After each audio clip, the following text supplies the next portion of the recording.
selamat sejahtera saya ucapkan. Nama saya ialah Grace Amanda, anak Melayu dari kelas 4 Lambda, ingin membentangkan kajian kes hari ini iaitu Gagasan Melayu Union. Sebelum saya ingin membentangkan kajian saya ingin mengucapkan ribuan terima kasih kepada guru sejarah saya yang banyak membantu saya membuat kajian kes ini. Dan sekarang, mari kita lihat. Jelaskan latar belakang Melayu Union. Setelah MPAJA menimbulkan kekecohan di tanah Melayu, British menubuhkan satu sistem pentadbiran tentera, iaitu British Military Administration (BMA) untuk mengembalikan kestabilan dan keamanan negara. Akan tetapi, operasi sistem gagal melaksanakan tanggungjawab terhadap rakyat. Maka, British memperkenalkan Melayu Union di tanah Melayu pada tahun 1 April 1945. British berhasrat agar Melayu Union dapat mengembalikan kepercayaan rakyat setelah BMA tidak dapat melakukannya.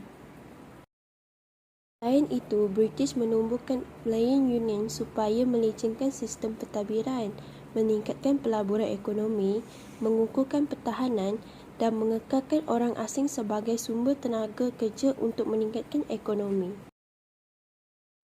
Apakah ciri-ciri Melayu Union? Perjanjian Melayu Union 1946 telah menggabungkan semua negeri di tanah Melayu dalam satu unit pentadbiran. Antara syarat utama ialah negeri-negeri Melayu bersekutu, negeri-negeri Melayu tidak bersekutu dan negeri-negeri selat kecuali Singapura disatukan menjadi satu unit pentadbiran. Seterusnya, Baginda Ratu England akan melantik Gubernur British bagi mengetuai Melayu Union. Selain itu, Sultan akan menjadi ahli Majlis Raja-Raja hanya untuk membincangkan soal agama Islam dan adat istiadat Melayu. Bagi asas kerakyatan Melayu Union adalah kewarganegaraan melalui prinsip Jusoli. Rakyat yang dilahirkan di tanah Melayu dan Singapura diiktirafkan sebagai warga Melayu Union. Rakyat yang dilahirkan di tanah Melayu dan juga kepada mereka yang berumur 18 tahun atau ke atas serta mereka bermastautin selama 10 tahun hingga 15 tahun akan diberikan kewarganegaraan. Begitu juga kepada mereka yang kurang daripada 18 tahun yang ibu bapa warga negara turut diberikan kewarganegaraan. Jelaskan bagaimana orang Melayu menentang Melayu Union. Antara orang Melayu menentang Melayu Union adalah secara tunjuk perasaan semua secara besar-besaran di seluruh dunia. Pada 15 Disember 1945, demonstrasi anjuran Persatuan Melayu Kelantan berlaku. Pada 16 Januari 1946, demonstrasi anjuran Persatuan Melayu Kedah.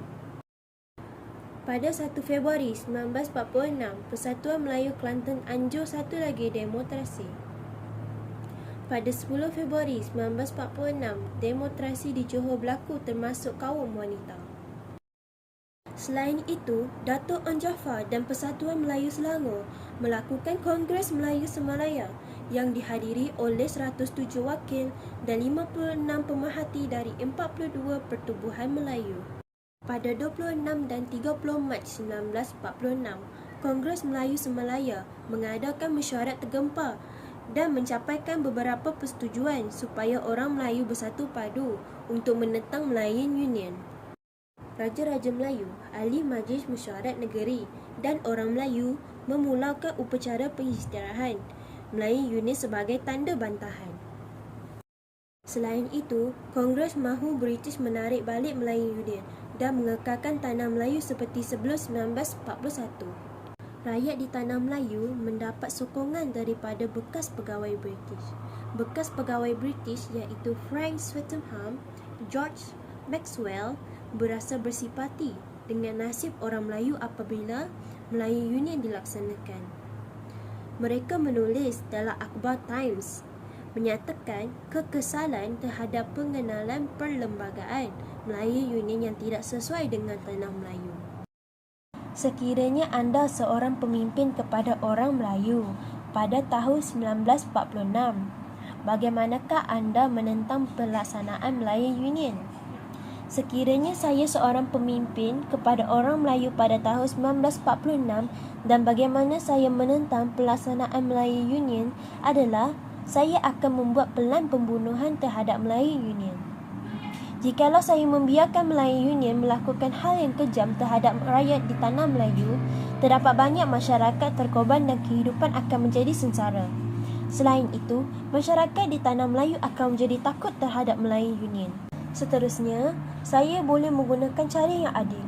Dengan cara ini, saya mudah mendapat maklumat untuk menentang Melayu Union dan saya dapat memastikan tidak akan ada silapnya ketika ingin menyuarakan hal ini dan masyarakat mampu mempertahankan tanah air.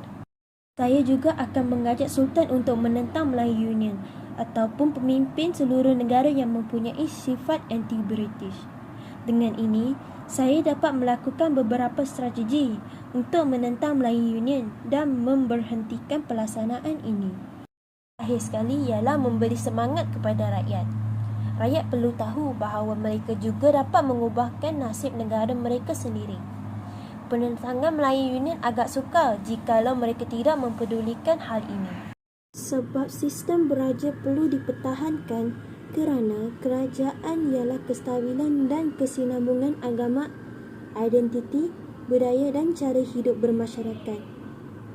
Seterusnya, raja harus bertindak mengikut peruntukan perlembagaan untuk menutup ruang kepada kuasa mutlak. Langkah dan cabaran untuk mempertahankan institusi raja. Institusi raja amat penting bagi negara kita kerana institusi diraja merupakan kuasa tertinggi bagi negara Malaysia yang berpegang kepada sistem raja berperlembagaan dan majlis raja-raja. Antara langkah tersebut ialah mengetahui hal kehidupan masyarakat jikalau mereka perlukan pertolongan. Selain itu, memastikan masyarakat di dalam keadaan yang selamat supaya tidak berlakunya kekecohan. Antara cabaran berikut ialah masyarakat zaman sekarang kurang semangat patriotisme, terutamanya kalangan remaja. Sikap ini membuatkan rakyat tidak menghiraukan masa depan negara dan juga sikap berfikiran liberalisme, seolah-olah menolak sistem monarki ini. Isu-isu perkauman sering dimainkan oleh media sosial tanpa mengira perasaan orang lain. Pengetahuan yang diperolehi daripada kajian. Saya dapat mengetahui pelbagai hal dengan mudah dan ringkas tentang kajian kes ini. Nilai-nilai murni dan iktibar yang diperolehi daripada kajian. Kita haruslah mempunyai semangat nasionalisme untuk mempertahankan negara. Contohnya, Raja-Raja Melayu dan masyarakat di tanah Melayu bersemangat untuk menentang Melayu Union dan sanggup berkorban demi keamanan. Harapan terhadap masa depan negara. Harapan saya adalah Malaysia akan kekal menjadi satu negara yang harmoni dan hidup bermasyarakat dengan pelbagai kaum,